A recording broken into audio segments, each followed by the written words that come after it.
Eu não te falei que era muito rápido? Pois é, cara, não dá nem tempo de você puxar o fôlego. Já estamos na aula 11.2, que é a revisão de 5 minutos.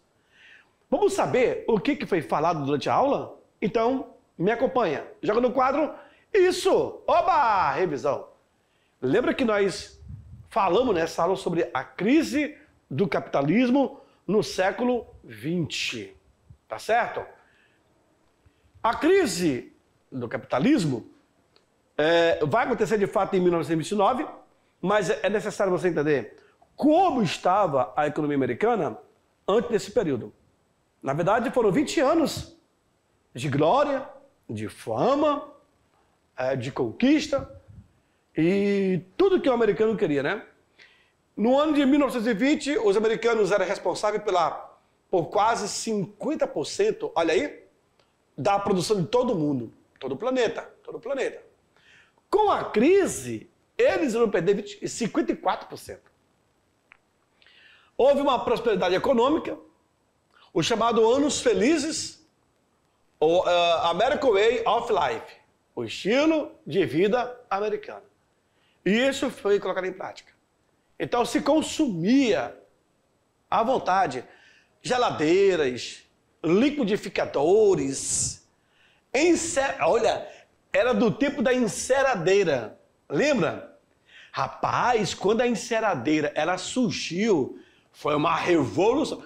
E o liquidificador, quando surgiu o fogão com forno, rapaz, ainda tem até hoje, né?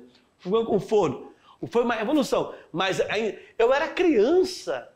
Eu acho que eu tinha uns 4 anos, até hoje eu lembro minha mãe encerando a casa com aquela máquina. Olha que interessante. No ano de 29, os americanos enfrentaram uma forte recessão, conhecida como a Grande Depressão.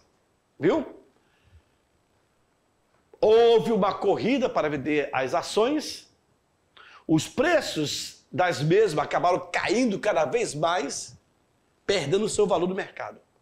O pânico tomou conta do mercado financeiro, levando as pessoas à euforia, ao desespero. Cara, ou eu vendo agora minhas ações, ou eu vou perder.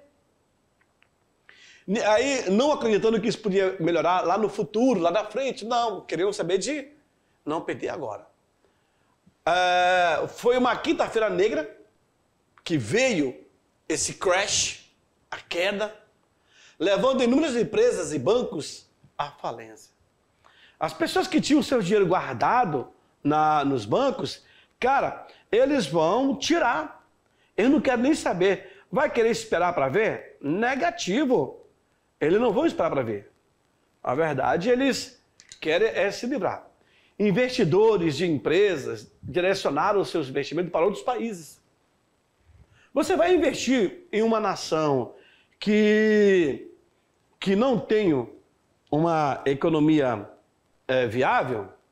Claro que não. Você não investe. Tá bom? Na sequência. Cadê? É isso. O New Deal, ou o Novo Acordo em inglês, né? Criado pelo estilo keynesiano, que é o John Keynes, é responsável por essa política. Seguindo a política liberal, adotada até então pela não intervenção do Estado na economia. O Estado não deve intervir, deixa ela fluir normalmente. Mas aí eles perceberam que não é bem assim. Franklin Delano Roosevelt foi o principal defensor do consumo de medidas adotadas pelo país para superar a crise, que vai ser conhecido como New Deal, ou Novo Acordo.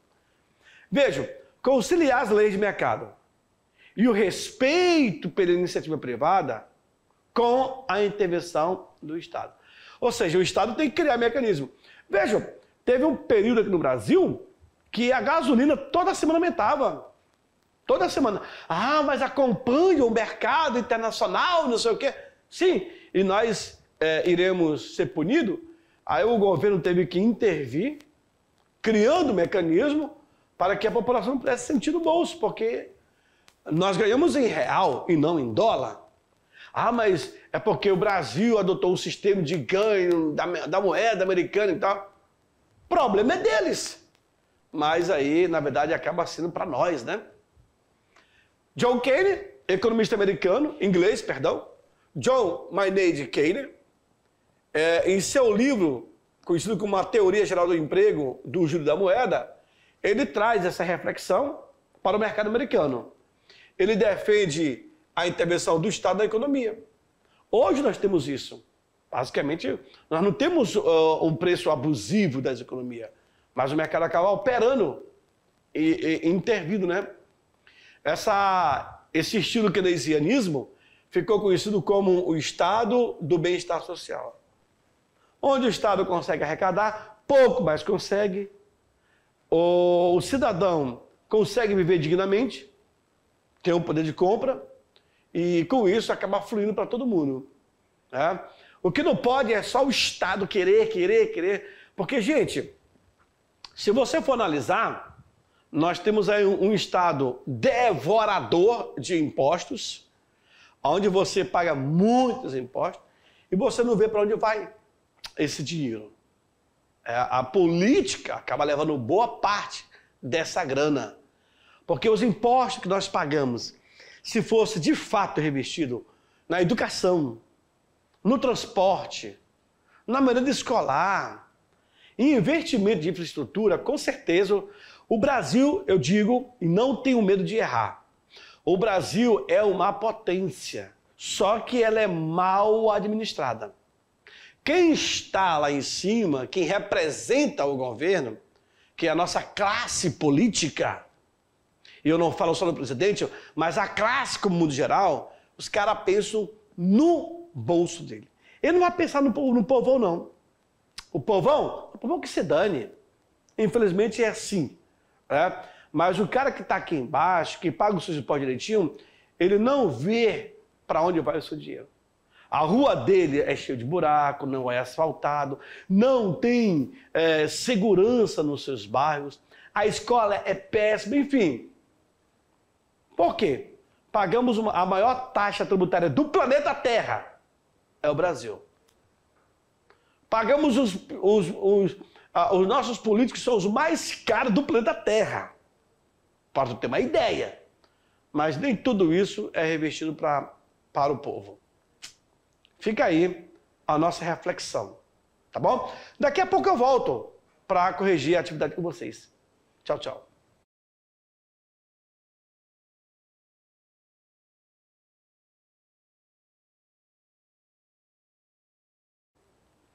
Ok, aluno. Estou de volta agora para fazer a correção da atividade. Então, já no quadro, olha aí, hora da atividade é com você, tá certo? Bom, a primeira questão, ela diz o seguinte, olha aí. Questão de número 1. Ao falarmos dos Estados Unidos, após a Primeira Guerra Mundial, podemos afirmar. Afirmar o quê? Em 1920... os americanos eram responsáveis por quase 50% de toda a produção industrial do planeta. Certo. Letra B. A Europa se fortaleceu mediante sua rápida industrialização. Letra C. Os americanos, os Estados Unidos conquistam a Ásia e a África na corrida imperialista. Letra D. Toda a produção do café brasileiro era consumida no mercado norte-americano. E a letra E, na década de 20 e 30, na economia americana, só cresceu, conquistando cada vez mais mercado consumidores. Então, essas aí são as alternativas. Ao falarmos dos Estados Unidos após a Primeira Guerra Mundial, podemos afirmar o quê? Letra A? Letra B? Letra C? Letra D? Ou a letra E? E aí é contigo, aluno. Se você prestou atenção na aula, com certeza vai saber responder. Certinho? Agora, se não prestou, aí eu vou puxar a tua orelha. Tá certo? Vamos lá? Ok, então, resposta correta? Claro, senhores. Letra A. Em 1920, os Estados Unidos eram responsáveis por 50% de toda a produção industrial do planeta. Lembra, senhores, que com a crise de 29, eles vão perder 54%. Ou seja, 4% a mais. Ah, professor, não vou perder quase nada. Claro que sim. Vão vender para quem isso daí? Se eles produziram 50%, a metade, e vão perder a metade mais um pouco, vão ter prejuízo. Ah, se tivesse perdido apenas 4%, tudo bem. Mas não.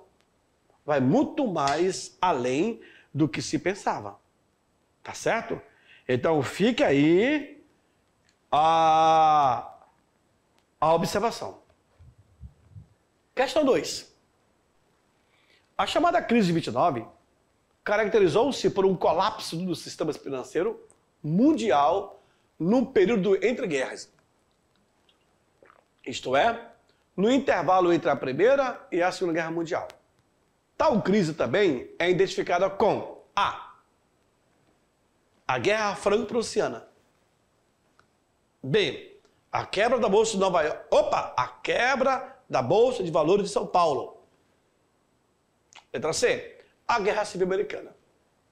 Letra D. A queda da Bolsa de Valores de Nova York.